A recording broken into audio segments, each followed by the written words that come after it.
माँ की ममता, एक भावुक कहानी। एक छोटे से कस्बे में समीर नाम का एक लड़का रहता था। बचपन में ही पिता की मृत्यु हो जाने के कारण परिवार की आर्थिक स्थिति उतनी अच्छी नहीं थी। समीर की माँ कुछ पढ़ी लिखी जरूर थी, लेकिन उतनी पढ़ाई से नौकरी कहाँ मिलने वाली थी। सो घर घर बर्तन मांज कर और सिलाई बुनाई का काम करके किसी तरह अपने बेटे को पढ़ा लिखा रही थी।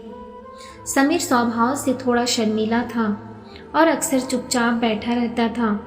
एक दिन जब वह स्कूल से लौटा तो उसके हाथ में एक लिफाफा था।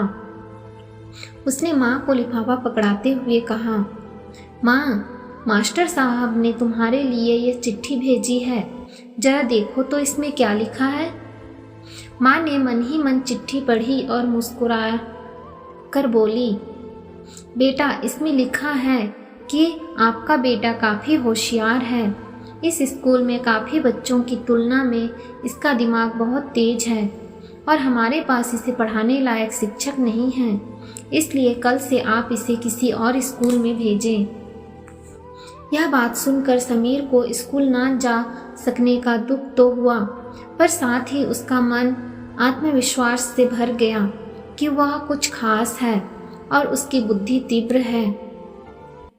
माँ ने उसका दाखिला एक अन्य स्कूल में करा दिया। समय बीतने लगा। समीर ने खूब मेहनत से पढ़ाई की। आगे चलकर उसने सिविल सर्विसेज परीक्षा की पास की और IAS ऑफिसर बन गया। समीर की माँ अब बूढ़ी हो चुकी थी और कई दिनों से बीमार भी चल रही थी और एक दिन अचानक उसकी मृत्यु हो गई।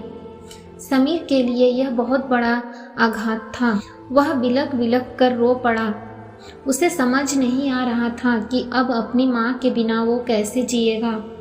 रोते रोते ही उसने अपनी माँ की पुरानी अलमारी खोली और हाथ में उनकी माला, चश्मा और अन्य वस्तुएं लेकर चूमने लगा।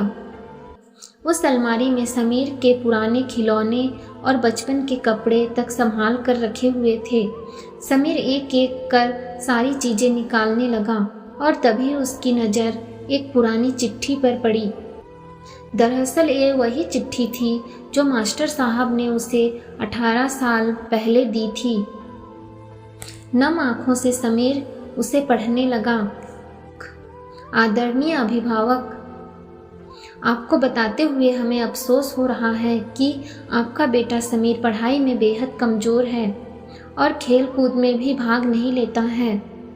जान पड़ता है कि उम्र के हिसाब से समीर की बुद्धि विकसित नहीं हो पाई है, अतः हम इसे अपने विद्यालय में पढ़ाने में असमर्थ हैं।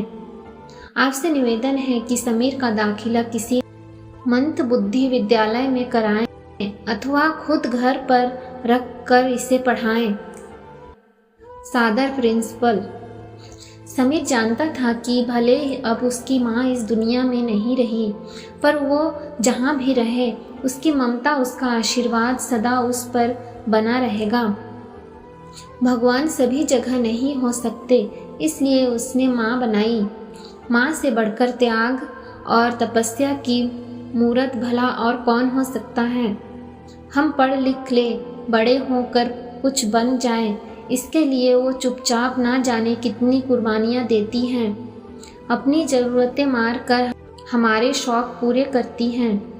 यहाँ तक कि संतान बुरा व्यवहार करे तो भी माँ उसका भला ही सोचती है। सचमुच माँ जैसा कोई नहीं हो सकता। माँ की यह भावुक कहानी आपको कैसी लगी? अच्छी लगी तो प्लीज़ इस चैनल को लाइक और सब्सक्राइब ज़रूर करें और पूरी कहानी सुनने के लिए आपका बहुत बहुत धन्यवाद।